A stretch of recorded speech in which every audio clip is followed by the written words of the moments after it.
Hello दोस्तों, welcome to my YouTube channel DK brothers. आज का हमारा वीडियो का टॉपिक है जो अपकमिंग वीक में आईपीओ आने वाला है, एक्रेसन फार्मास्यूटिकल आईपीओ। तो उसको हम आज रिव्यू करने वाले हैं। उसके बेस पे हम इवेल्युएट करेंगे कि आईपीओ अप्लाई करना चाहिए, अवॉइड करना चाहिए। सो वीडियो को बिना स्किप किए हुए पूरा देखिए। अगर आप मेरी चैनल पर नए हैं तो मेरी चैनल डीके ब्रदर्स को सब्सक्राइब कीजिए। ऐसे इंफॉर्मेटिव वीडियो मेरी चैनल पर आपको मिलते रहेंगे। सो सबसे पहले Accretion Pharmaceutical is a book build type of IPO. 29.75 crore का एक आईपीओ है जो फ्रेश इश्यू होने जा रहा है 29.40 लाख शेयर्स को। Java Capital Service Private Limited उसका बुक रनिंग लीड मैनेजर है और K Fintech is a register for this issue. The market maker for Accretion Pharmaceutical IPO is Gretex Share Broking Private Limited. Company की बात करें तो company 2012 में establish हुई थी।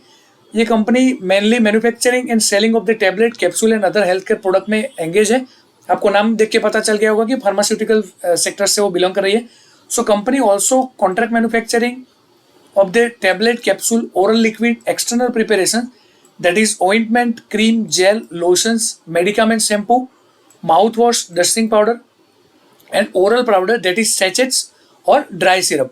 So company बहुत सारे सेगमेंट में उसका मैन्युफैक्चरिंग और मार्केटिंग कर रही है। सो अच्छा खासा पोर्टफोलियो है कंपनी का। कंपनी होल्ड्स द लाइसेंस की बात करें तो ISO 9001 2015, ISO 14001 2015 and ISO 22000 2005 certifications है। That is reflecting quality as well as environment management systems. Company का जो मैन्युफैक्चरिंग लोकेशन है वो साणंद में एस्टेब्लिश किया हुआ है। Company has expanded it global footprints market in the presence of more than 20 countries like Africa, south east Asia and middle east Asia. So export में company का अच्छा खासा नाम है। आईपीओ डिटेल की बात करें तो वो 14 मई और ओपन होने वाला है और मई 16 को क्लोज हो जाएगा। फेस वैल्यू की बात करें तो 10 रुपीज़ पर शेयर है। इश्यू प्राइस की बात करें तो 101 रुपीज़ पर शेयर है। लॉट साइज की बात करें तो 1200 का एक लॉट रहेगा। टोटल इश्यू साइज 29,46,000 शेयर्स रहेंगे, एग्रीगेटिंग ऑफ 29.75 करोड़ का। इश्यू टाइप की बात करें तो बुक बिल्ड आईपीओ है, NSE SMA पे लिस्टिंग होने जा रहा है।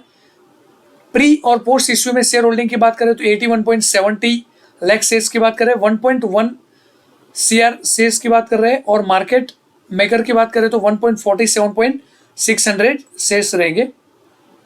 आईपीओ रिजर्वेशन की बात करें तो QIB में आपको मिलने वाला है 50% of the net issue, retail में आपको मिलने वाला है नॉट मोर देन 35% और HNIs की बात करें तो नॉट मोर देन 15% आपको मिलने वाला है।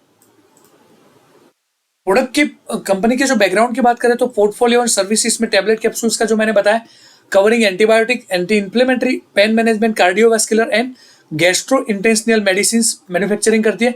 ओरल लिक्विड में बात करें तो रेस्पिरेटरी और पेडियाट्रिक और डाइजेस्टिव ट्रीटमेंट पे इन्वॉल्व है। एक्सटर्नल में बात करें तो मेडिकामेंट, लोशंस, जेल, ऑइंटमेंट और dust powder for skin and dermatological treatment. Ayurvedic में भी इन्वॉल्व है, that is focus on the natural wellness solution for the immunity, digestion and general health. As of January 2025 पे company के पास total 83 employees है, including उसके जो 4 एग्जीक्यूटिव डायरेक्टर्स है on payrolls, other are on the contract rolls है। Competitive strength की बात करें तो experience promoters and management team है, long standing relationship with the client and suppliers है, focus on the providing quality products, managing a build supply chain and customer relations, creating the goodwill and trust. IPO timeline की बात करें तो 14 मई Wednesday को open होने वाला है, closing होगा फ्राइडे को 16 मई 2025 को। टेंटेटिव अलॉटमेंट की बात करें तो मंडे मई 19 को अलॉटमेंट हो जाएगा। रिफंड जो है वो मई 20 को ट्यूसडे आपका अकाउंट में आ जाएगा। क्रेडिट ऑफ शेयर्स वो मई 20 ट्यूसडे को है। टेंटेटिव लिस्टिंग जो है वो बुधवार मई 21 को होने वाली है और कट ऑफ द मैंडेट वो जो 16 को फ्राइडे है उसके दिन 5 बजे आपका मैंडेट का कट ऑफ हो जाएगा। अभी आईपीओ की लॉट साइज की बात करें तो टोटल 1200 शेयर्स रहेगा। There of in the multiplication. So HNIs में मिनिमम और मैक्सिमम 1200 शेयर्स रहेंगे। सो उसके लिए आपको 1,21,200 रुपीज़ अप्लाई करने पड़ेंगे। HNIs में आपको 2 लॉट और 2400 शेयर मिलने वाले हैं। सो करीबन डबल होगा, 2,42,400 रुपीज़ आपको यहाँ पे अप्लाई करने पड़ेंगे। रीस्टेटेड कंसोलिडेटेड की बात करें तो फाइनेंशियल कंडीशंस में आप देखोगे तो 2022 में 17.74 करोड़ रुपीज़ का एसेट था, बढ़ता हुआ 20.58, 27 एंड 39.99। सो एसेट्स आप देख सकते हो कहीं ना कहीं बढ़ता हो रहा है। रेवेन्यू की बात करें तो 22 से वो जर्नी आ रही है 35 तक। प्रॉफिट आफ्टर टैक्स की बात करें तो 0.08 कुछ भी नहीं था। 2023 में 0.1 CR हुआ है, वो बढ़ के 3.88, और दिसंबर 24 में वो 5.24 से। सो इस मार्च 24 में आप देखोगे तो कहीं ना कहीं वो डबल होता दिखाई दे रहा है। तो 10 CR के बाद कंपनी नेट प्रॉफिट करती हो रही है। नेटवर्क की बात करें तो आज के दिन में 13.58 CR है। रेवेन्यू प्लस सरप्लस की बात करें 5.41 है, जो पास्ट में 1.35 था, वो यहाँ पे 0.0 था। टोटल बोरोइंग की बात करें तो 7.61 था 22 में, 8.47 हुआ, 13.48 हुआ और 13.79 है। सो यहाँ पे आप देख सकते हो बोरोइंग अच्छी खासी इंक्रीज हो रही है। That is not good for the company because mid size IPO है और इतना खासा बोरोइंग है जो उसका प्रॉफिट से भी अच्छा खासा ज़्यादा दिखाई दे रहा है। सो बोरोइंग को लेके कंपनी बोल सकते हैं कि थोड़ा नेगेटिव फीडबैक आ रहा है।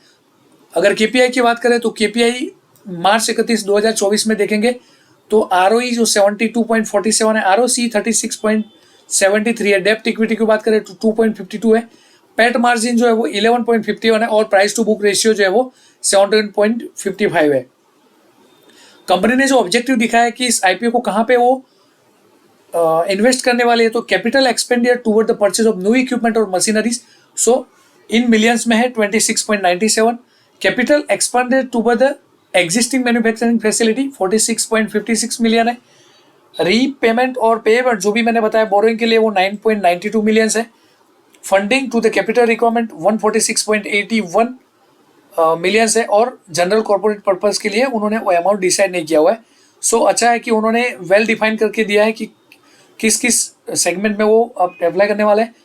अगर हम GMP की बात करें तो आप देख सकते हो 8 में और 7 में को एज इट इज़ है 101 पे नो GMP अकाउंट उनका अभी तक खाता नहीं खुला है। सो अभी एज ऑन डेट पे मार्केट वॉलेटिलिटी को देखते हुए GMP में कुछ भी दिखाई नहीं दे रहा है। सो आपको वेट एंड वॉच करना चाहिए, बट कंपनी का जो टर्नओवर है वो बहुत ही कम है, उसके हिसाब से एज ऑफ नाउ पे आपको अवॉइड करना चाहिए। बट लेटर ऑन जब तक खुलता है तब तक आपको IPO का जो GMP है उसको वॉच करते आप डिसीजन ले सकते हो। ये वीडियो मैंने आज जस्ट आपकी इन्फॉर्मेशन के लिए बनाया हुआ था। Thank you for watching this video. अगर कुछ भी डाउट है तो आप नीचे कमेंट कर सकते हो। Subscribe my YouTube channel DK brothers. ऐसे इंफॉर्मेटिव वीडियो मेरे चैनल पे आपको मिलते रहेंगे। थैंक यू, मिलते हैं नेक्स्ट वीडियो।